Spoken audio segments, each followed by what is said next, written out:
नमस्कार, रामकृष्ण हरी, जय महाराष्ट्र. मी अक्षय महाराज भोसले, प्रदेशाध्यक्ष, शिवसेना धर्मवीराध्यक्ष सेना. आपल्या सगळ्यांना सांगण्याकरता आनंद वाटतोय की तत्कालीन मुख्यमंत्री अर्थात विद्यमान उपमुख्यमंत्री आदरणीय एकनाथ शिंदे साहेब हे उद्या पंढरपूरच्या दौऱ्यावरती आहेत. अर्थात दिनांक 3 जुलै रोजी ते पंढरपूरला येणार आहेत. आपल्या मुख्यमंत्री पदाच्या कारकिर्दीमध्ये पहिल्यांदा त्यांनी एक नवीन पायंडा सुरू केला. तो अर्थात आतापर्यंत मुख्यमंत्री महोदय हे केवळ आषाढीच्या पूजेकरता यायचे, पण आषाढीच्या पूजेकरता येण्याऐवजी आपण 2 दिवस आधी पंढरपुरात जावं. वारकऱ्यांकरता जे काही लक्षावधी वारकरी पंढरपूरला येतात अख्ख्या राज्यभरात देशभरात, त्यांच्याकरता जी सोयी सुविधा लागत आहेत त्या सगळ्या आहेत का हे पाहणी करावी. कारण की वारकऱ्यांची सेवा म्हणजे पांडुरंगाची सेवा. आतापर्यंत अनेक मुख्यमंत्री महोदय केवळ पूजेकरता आले, पण मी मुख्यमंत्री ठरवून पंढरपूरला येत नाहीये, तर त्याआधी देखील पंढरपूरला यायचो, वारकऱ्यांची सेवा सुविधा पाहायचो. त्यावेळी देखील शिवसेना म्हणून मी सक्रिय होतोच.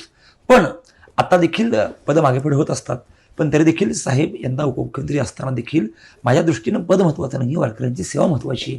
या न्यायानं ते उद्या दिनांक 3 जुलै रोजी पंढरपुरात येणार आहेत आणि वारकऱ्यांची गाठीभेटी घेत ज्या काही सेवा सुविधा आहेत त्या आता पाहणी दौरा करणार आहेत. मला वाटतंय की ही खूप मोठी आणि जमेची बाजू आहे की वारकरी संप्रदायाकरता सगळं काही बाजूला ठेवून वारकऱ्यांची सेवा प्राधान्यानं करण्याकरता आदरणीय शिंदेसाहेब कटिबद्ध आहेत आणि त्याकरता ते उद्या येत आहेत. मला वाटतं की आपण सगळ्या माध्यम प्रतिनिधींनी आणि संपूर्ण वारकरी संप्रदायाने निश्चित याची नोंद घेतली पाहिजे. धन्यवाद.